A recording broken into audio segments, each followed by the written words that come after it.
এক গ্রামে লোকালয় থেকে দূরে একজন গরিব সাধু বসবাস করতেন। তিনি খুব সৎ ব্যক্তি ছিলেন। বনের কাঠ কেটে কোনো রকমে জীবন যাপন করতেন। আর্থিকভাবে তিনি খুবই দুর্বল ছিলেন। তার সম্পদ বলতে তার কাছে একটা বলদ গরু ছিল। সেই গরুটিকে তিনি ভীষণ ভালোবাসতেন। গরুটির নাম ছিল মতি। মতিও তার মালিক সাধু বাবাকে খুব ভালোবাসত। এক কথায় মতি খুব বিশ্বস্ত ছিল সাধু বাবার কাছে। মতি কোনোদিন এখানে সেখানে পালিয়ে যেত না। সবসময় খাবার খেতেও চাইত না। এখানে ওখানে মলত্যাগ করে নোংরা করত না। যে কোনো জিনিস নিমেষের মধ্যে বহন করে নিয়ে চলে যেতে পারত। এক কথায় খুব শক্তিশালী ছিল। কিন্তু মালিকের অবস্থা দেখে তার মন খুব খারাপ হয়ে থাকত। সে প্রায়ই চিন্তা ভাবনা করত যে মালিককে কিভাবে বড় লোক করা যায়। এইসব ভেবে ভেবে তার মাথায় একটা পরিকল্পনা এলো। সে সেই পরিকল্পনা একদিন সাধু বাবাকে গিয়ে বলতে শুরু করল। প্রভু, আপনি আমাকে অনেক ভালোবাসেন। আমি আপনার জন্য কিছু করতে চাই। সাধু বাবা বললেন, তুমি কি করতে চাও আমার জন্য? প্রভু, আপনি আমাকে বলুন, এই এলাকাতে সবচেয়ে ধনী ব্যবসায়ী কে আছেন? সাধু বাবা বললেন, আছেন একজন মস্ত বড় ব্যবসায়ী। কিন্তু কি হবে তাতে? প্রভু, আপনি তার সাথে একটা 1000 মুদ্রার বাজি ধরুন। তাকে বলুন যে আমার একটি বলদ আছে, যে একাই 100 বলদের গাড়ি বয়ে নিয়ে যেতে পারে। আর আমি সেই গাড়িটি টেনে নিয়ে চলে যাব, আর আপনি বাজি জিতে যাবেন।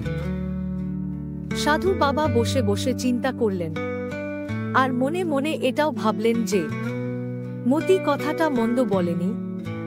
যদি সে সত্যি সত্যি গাড়িটা টেনে দিতে পারে, তো আমি বাজি জিতে যাব, আর আমার এই দুরবস্থা দূর হয়ে যাবে।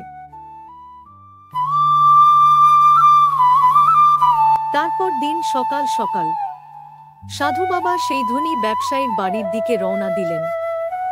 সেই ব্যক্তির সঙ্গে দেখা করে বললেন, মহাশয়, আমি আপনার কাছে এসেছি এক বিশেষ কারণে।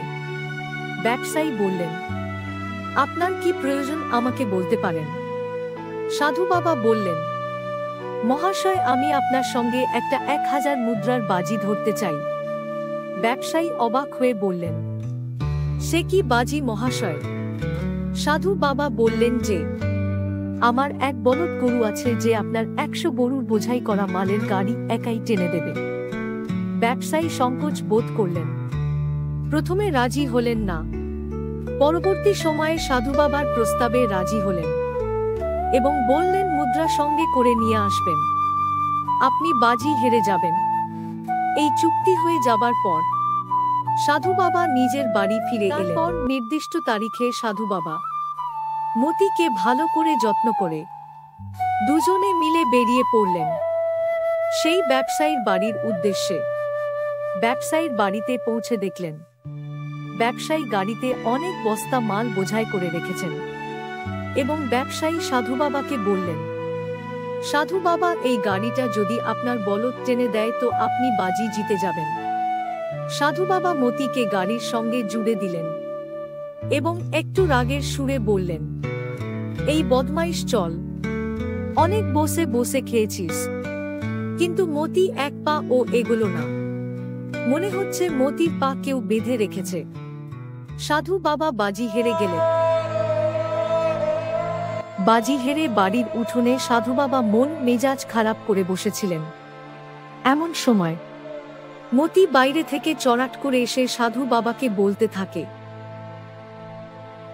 প্রভু, আপনি বসে বসে কি ভাবছেন?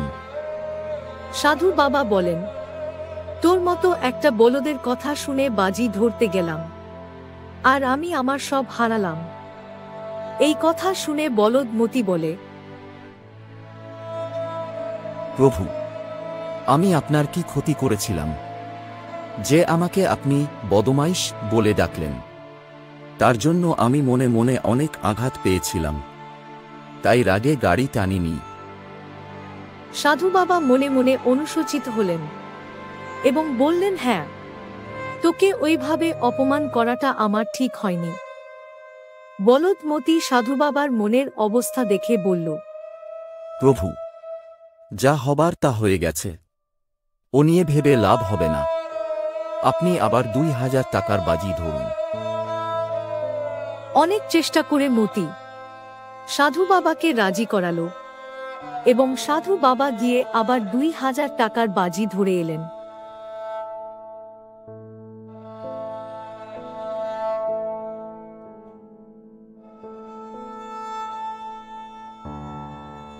তারপর আবার নির্দিষ্ট দিনে মতি ও সাধু বাবা পৌঁছালেন। দেখেন যে ঠিক আগের মতোই গাড়ি বোঝাই মাল। ব্যবসায়ী বললেন, সাধু বাবা, ভেবে দেখুন, নয়তো আবার হারুন। এই কথা শোনার পর সাধু বাবা মতিকে গাড়ির সঙ্গে জুড়ে দিলেন এবং আদর করে বললেন, বাবা মতি, আমার সোনা মতি, একবার গাড়ি টেনে দেখিয়ে দাও তো। যেই মতি সাধু বাবার মুখ থেকে এই রকম কথা শুনল, অমনি মতি গাড়িটিকে গট গট করে টেনে দিল। সাধু বাবা বাজি জিতে গেলেন, টাকা আনন্দে বাড়ি ফিরে এলেন।